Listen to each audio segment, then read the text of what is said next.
శంకరం శంకరం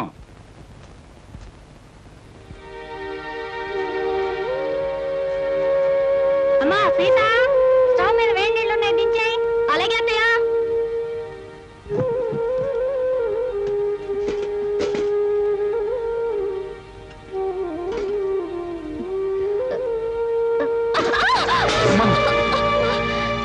ఏమిటమ్మా సీత చేతులు కలియా? లేదు నాన్న, నా కర్మ ఇలా కాలింది. అవే మాటలమ్మా. అయినా కోటీశ్వరుడి కూతురివి, నీకు ఈ వంట పని అంట్ల పని ఏమిటమ్మా? పుట్టి బుద్ధి ఎరిగాక నువ్వెప్పుడైనా వంటగదిలోకి అడుగు పెట్టావమ్మా? అలాంటి నన్ను కష్టాల్లోకి బాధల్లోకి అడుగు పెట్టాలనేగా మీరు అబద్ధాలు చెప్పి నాకే పెళ్లి చేసింది. అమ్మా సీత, నాన్న చేతి మీద పడిన వేడి నీళ్లకు నా కన్నీళ్లే వస్తాయి. కానీ నా కన్నీటి చుక్కలు చూసిన మీకు బాధతో గుండె కోతపడి నెత్తుటి చుక్కలు వస్తాయని నాకు తెలుసు. నేను కోరుకునేది అదే. అమ్మా సీత, ఓ మంచి మనిషితో నీ పెళ్లి జరగాలని నేను తాపత్రయపడ్డానే తప్ప నువ్వో పని మనిషిలాగా అలవాటు లేని అడ్డమైన పనులు చేయాలని నేను కోరుకోలేదమ్మా. 2000 జీతంతో 6 మంది ఉన్న కుటుంబాన్ని పోషించే ఒక మధ్యతరగతి మనిషి ఇల్లాలు అన్ని పనులు చేసే తీరాలన్నా. ఇది నువ్వు కన్నబిడ్డకు చేసిన మహోపకారం. పార్వతి, పవిత్రమైన కళ్యాణి రాగం లాంటి వార్త తీసుకొచ్చానే. ఎక్కడ? అరే బావగారా, ఎంతసేపు అయింది వచ్చి? ఇదేమిటి ఇక్కడ నిలబడ్డారు? రండి కూర్చుందాం. రండి రండి కూర్చోండి. నమస్కారం అండి. నమస్కారం. బావగారు పళ్ళు తీసుకొచ్చారు. అన్నీ మీ అమ్మాయికేనా, మరి మాకేమైనా ఉన్నాయా? నీకే బావగారు. పొద్దున్నే గుమ్మం తగిలి పడిపోయారని తెలిసింది. పలకరించి వెళ్దామని వస్తూ పళ్ళు తీసుకొచ్చాను. నానోయ్, గుమ్మం తగిలి పడితేనే బుట్టడు పళ్ళు పట్టుకొచ్చారు. ఇంటి మించి పడ్డావంటే లారీ నిండా పంపిస్తారేమో. ఒకసారి ట్రై చేయకూడదు? రే, లారీ పళ్ళ కోసం నేను ఇల్లెక్కి కిందకు దూకాలంట. మొహం మీద కొట్టానంటే ముఖారు రాగంలో మొత్తుగా ఎడుస్తావు వేదావా. నమస్కారం అన్నయ్య గారు. నమస్కారం అమ్మా. ఇదేనా రావటం? ఇంత ముందే వచ్చానమ్మా. కాఫీ తీసుకొస్తా. వద్దమ్మా, మీతో ఒక విషయం చెబుదామని వచ్చాను. గాంధీనగర్ లో నాకు ఒక ఇల్లు ఉందమ్మా. అది నౌకర్లు చాకర్లతో అన్ని సదుపాయాలు గల ఇల్లు.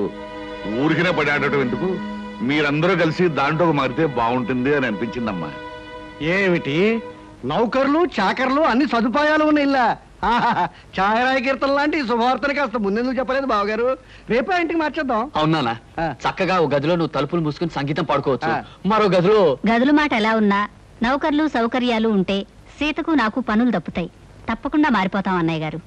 వద్దత్తయ్య గారు, మా నాన్నగారు అభిమానంతో చెప్పొచ్చు కానీ మనం అక్కడికి వెళ్ళడం చిన్నతనం అనుకుంటున్నావు తల్లి. అభ్యాదేం లేదమ్మా. అద్దెళ్లలో దిక్కుమాలు చావు చస్తూ 6 రాగంలో ఏడుస్తూ బతికే కన్నా హాయిగా మన ఇంట్లో ఉండడం మంచిదమ్మా. అది కదా మావయ్య గారు, అక్కడికి వెళ్ళడం వల్ల ఒక నష్టం ఉంది. ఏమిటది? మా వంశంలో ఆడపిల్లలు కన్నవారిచిన కొంపలో కాపురం పెడితే ఆ అమ్మాయి తాలూకు మావగారికి ప్రాణగండమట. అమ్మో నాకే. ఇంతకు ముందు ఒకరిద్దరు అలాగే పోయారు కాదు నాన్న? ఏమిటి బావగారు, మీకు ఈ విషయం ముందే తెలుసా? సంగీతంతో నేను చిత్రహింసలు పెడుతున్నానని మా వధ ఉంటున్న మాటలు మీరు నమ్మేసి నా ప్రాణాలు తీసేద్దాం అనుకున్నారు అన్నమాట. నువ్వు పోతే మీ అందరం ఎంత చక్కగా హాయిగా బంగ్లాలో ఉండొచ్చు. మా గురించి ప్రాణత్యాగం చేయనన్నా. త్యాగం చేయడానికి ఇది ప్రాణం అనుకున్నావా, పంచాలు ఉంగి అనుకున్నావా? మామిడి పండుతో కొట్టానంటే మలైమారుత రాగంలో ఎడుస్తావు వేధవా. బావగారు, మీ అమ్మాయి ఏ ఏ పనులు చేస్తే నా ప్రాణానికి గండం వస్తుందో ఒక లిస్టు వేసి ఇవ్వండి. అవి చేయకుండా నేను జాగ్రత్త పడతాను. నాన్న, అభిమానంతో మీరు చేయబోయిన సహాయాన్ని వద్దన్నందుకు నన్ను మన్నించండి. నా నుదుటినిలా రాసి పెట్టినందుకు మేమంతా ఇక్కడే ఇలాగే ఉండాలి. కృష్ణ, అందరూ నిన్ను అదృష్టవంతుడు అని పొగుడుతున్నా, కానీ నీ మనసులో అగ్నిపర్వతం మండుతోందని నాకు తెలుసు. అమ్మాయి పంతం పట్టుదల చూస్తుంటే నువ్వు పెళ్లి వద్దు వద్దని చెప్తున్న అమ్మాయి నీకు ఇచ్చి పెళ్లి చేసి పొరపాటు చేశానేమో అనిపిస్తోంది. మావయ్య, జీవితంలో ఛాలెంజ్ని ఎదుర్కోవడం నాకు చిన్నప్పటి నుంచి అలవాటైన ముందే చెప్పాను. సీతను తప్పకుండా మార్చి నా మనిషిగా, మామూలు మనిషిగా చేస్తాను. మీరేం బాధపడకండి.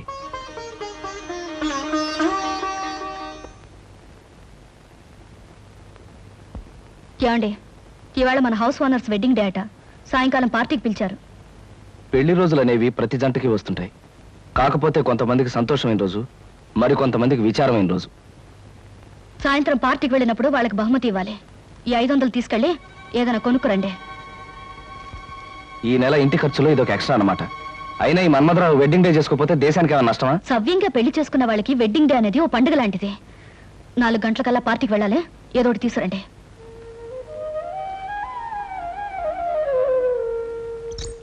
అమ్మాయి గారు, అమ్మాయి గారు, అదేంటి సింహాచలం ఇలా వచ్చా? ఏం చెప్పమంటారమ్మా? ఇదిగో నా పక్కన ఉన్నాడు చూడండి, ఈడే మా ఇంట్లో ఉన్నారు మటన్ కొట్టు మస్తాను గారమ్మా. అద్దె డబ్బులు అర్జెంట్ గా కట్టకపోతే మా ఆవిడ్ని, నన్ను, మా పిల్లల్ని కైమా చేసేస్తానంటున్నాడు. అసలే మా పశువుడు చౌ బతుకుల మధ్య ఉన్నాడు. ముందాడికి మందులు ఎంచుకోవడానికి డబ్బులు చూసుకోవాలి, తర్వాత నీ సంగతి అంటే వినిపించుకోవటం లేదమ్మా. అదేమిటయ్యా వస్తాను, అవతల పిల్లాడి ప్రాణం మీదకి వచ్చిందంటే వినకుండా ఏమిటంత మాటలు? మాటలు కాదు అమ్మా, ఖచ్చితంగా వీడిని ఖాళీ చెయ్యి, కైమా కొట్టి వీడిని కొంప ఖాళీ చేయించేస్తాను. అమ్మా, వీడికి నచ్చ చెప్పడానికి చూసి ప్రయోజనం లేదు తల్లి. ఇప్పటికే వీడి మనుషులు సామానంతా బయట పారేసి చిందులు దొక్కేస్తూ ఉంటారు. నా పెళ్ళం బిడ్డను ఒళ్ళో పెట్టుకుని చావు బతుకుల మధ్య ఉన్నాడు అని ఏడుస్తూ ఉంటుంది. ఏం చెప్పినా వినకపోవడం వీడికి పుట్టుకతో వచ్చిన గుణమమ్మా. డబ్బులు ఇవ్వడం తప్ప మరో దారి లేదు తల్లి, మరో దారి లేదు. నువ్వంత బాధపడకు సింహాచలం. అతను అంత మనసు లేకుండా దుర్మార్గంగా మాట్లాడుతుంటే మనసున్న మనిషి ఎవరు చూస్తూ ఊరుకోలేరు. నీకెంత కావాలి? ఒక 500 అయితే మందుకి అద్దెకి. అయితే ఉండు, తెస్తాను. ఏమే ఎలా ఉంది మన యాక్టింగ్? బ్రహ్మాండంగా ఉంది. నువ్వు తాగినంత పోయిస్తా గానీ ఆ కోపం చూపులు అలాగే ఉంచు. మీసం తిప్పు, లేకపోతే అమ్మాయి గారు కనిపెట్టేస్తారు. అచ్చా, ఇదిగో సింహాచలం 500. ఇతనికి ఇవ్వాల్సింది ఇచ్చి మీ అబ్బాయికి వైద్యం చేయించు. అమ్మా, వయసులో చిన్నదానివైనా నీ కాళ్ళకి దండం పెడతాను. పదరా దరిద్రుడా, లెక్క చూసి నీ డబ్బు నీ మొహాన్ని కొడతాను. వస్తానమ్మా. బాబు, అసలే పసివాడికి ఒళ్ళు బాగుండక ఏడుతున్నాను. ఇప్పుడు అద్దె పేరు చెప్పి సామాన్లన్నీ బయట పారేసి అన్యాయం అయిపోతాను బాబు. నోరు మీవే.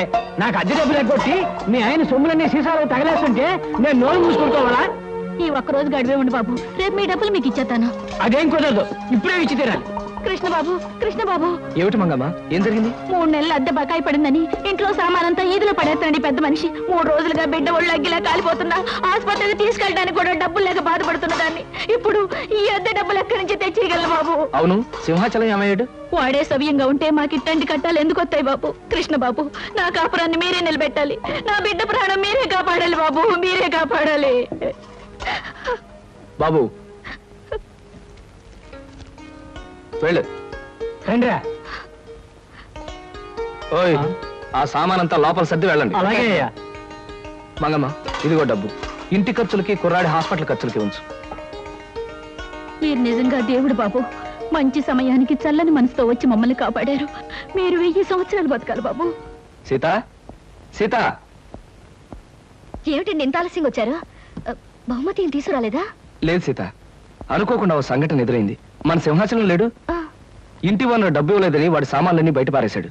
ఓ పక్క పిల్లాడికి ప్రాణం మీదకొచ్చి మందులు ఇప్పించడానికి డబ్బు లేక ఆ తల్లి ఏడుస్తుంది.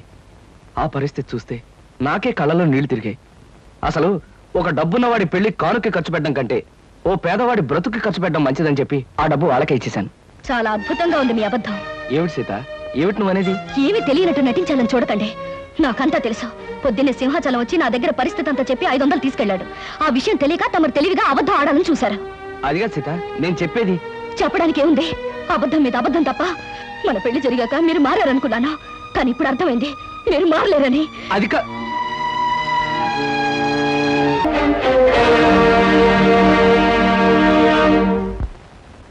సీతమ్మగారు, సీతమ్మగారు, నోకాలమ్మ గుడికి వెళ్ళొచ్చాను. ఇదిగోనమ్మ ప్రసాదం. నా బిడ్డకు బాగుంటేను, ఇంటి మీదకి వచ్చిన కట్టం తప్పితేను ఈవేళ గుడికొత్తానని మొక్కుకున్నానమ్మా. కృష్ణబాబు దయ వల్ల నా కట్టం తప్పిందమ్మా. అదేమిటి? నిన్న ఉదయం సింహాచలం మా ఇంటికొచ్చి కష్టం చెప్పుకుంటే 500 నేనిచ్చానే. ఎంత పని చేశారమ్మా? ఆ సన్నాసుడు మాటలు నమ్మి వాడి చేతిలో డబ్బులు పెట్టారా? వాడు వాడి పక్కనున్న ఆ పకీరేదవా మీ దగ్గర నుంచి తెచ్చుకున్న డబ్బుతో రోజంతా తాగుతూనే ఉన్నారమ్మా. అయితే మీకు డబ్బిచ్చి సహాయం చేసింది కృష్ణబాబే అన్నమాట. అవునమ్మా, కృష్ణబాబు 500 ఇచ్చి సహాయం చేయబట్టే కట్టంలోంచి గట్టెక్కానమ్మా నేను. కాస్త సర్ది కూడుంటే పెట్టండి అమ్మా. నిన్నటి నుంచి ఆ దొంగ సచ్చినోడు తాగుడు తప్ప కూడు తినలేదు. అది అట్టుకెళ్ళి అడిగి పెడతానమ్మా.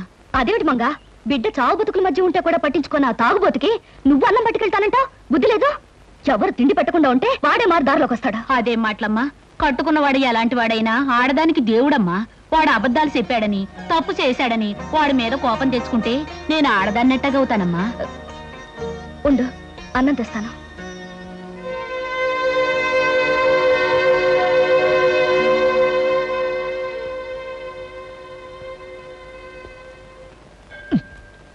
తీసుకో Lakshmi.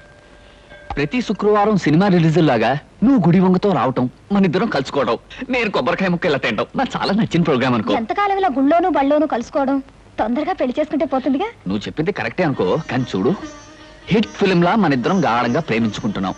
Jack pot super hit లా మన ఇద్దరం పెళ్లి చేసుకుంటాం. కాకపోతే ఫ్లాప్ సినిమాలా నాకు ఉద్యోగం సద్యోగం లేకుండా పెళ్లి అని నోరెత్తాననుకో, మా అమ్మ, మా నాన్న, మా అన్నయ్య, మా వదిన నలుగురు నా మీద పడి యుద్ధం చేస్తారేమో కాస్త భయంగా ఉంది. నేను ఉద్యోగం చేస్తున్నానుగా బాబ్జీ, నేను సంపాదిస్తాను. మన ఖర్చులకి నా జీతం సరిపోతుందిగా. నువ్వు చెప్పిన పద్ధతిలో యావరేజ్ సినిమాలా బాగానే ఉంది. సరే, మంచి రోజు చూసి మా అమ్మ నాన్నలకి ఈ విషయం రిలీజ్ చేస్తాను.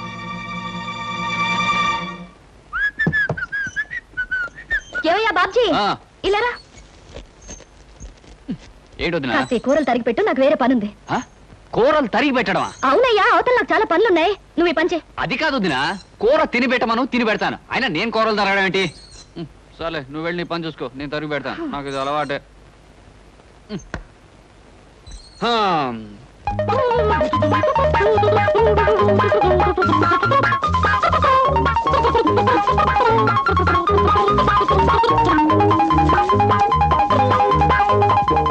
అమ్మయ్యా. వదినా, వదినా, ఈ పని అయిపోయింది. ఇదిగోనయ్యా బాబ్జీ, ఆరిన బట్టలు తీసుకొచ్చాను, చక్కగా మడత పెట్టు. ఇదేమిటి ఇవాళ ఇన్ని పనులు పురమాయిస్తోంది? పొద్దున్న లేస్తూ ఎవరి మొహం చూసానో ఏమిటో. కానీ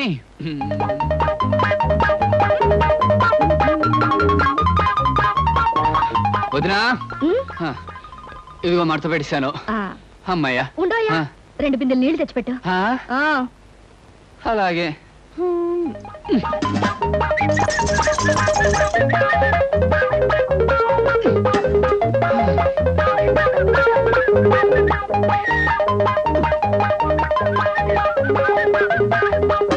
అమ్మయ్యా.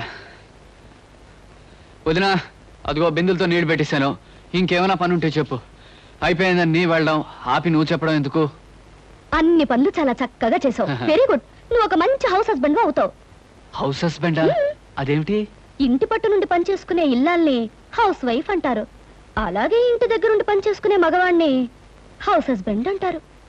ఏమిటో నువ్వు చెప్పేది నాకేం అర్థం కావట్లేదు. ఇంకా అర్థం కాలేదా? నువ్వు ప్రేమించి పెళ్లాడాలనుకున్న అమ్మాయి ఉద్యోగం చేస్తుంది. నువ్వు ఉద్యోగం సద్యోగం లేకుండా ఊరమ్మటి పడి తిరుగుతున్నావు. రేపు పెళ్లి అయ్యాక ఇంటి దగ్గర ఉండి పని చేయొచ్చు. ఎందుకంత పాపం? ఉద్యోగం పురుష లక్షణం అంటారు. ఆ లక్షణాలేని నీలాంటి వాడిని ఏమంటారో నాకు తెలియదు. మగవాడన్నాక కష్టపడి 1 రూపాయి అన్న సంపాదించాలయ్యా, లేకపోతే ఆడదానికి లోకు అవుతాడా, గుర్తుంచుకో. చట్నీ కూడా వేయండి. ఒక్క నిమిషం.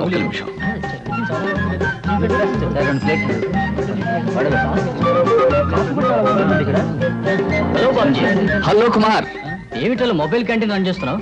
ఒరే, మనిషి అన్నవాడు తప్పు నేరం చేయకుండా ఏ పని చేసినా మంచిదేరా. నీకేం కావాలో చెప్పు, ఫ్రీగా ఇస్తాను. సార్ మీకు 10 పైసలు కదా. ఇవ్వండి. అక్కడ చట్నీ కూడా వేయండి.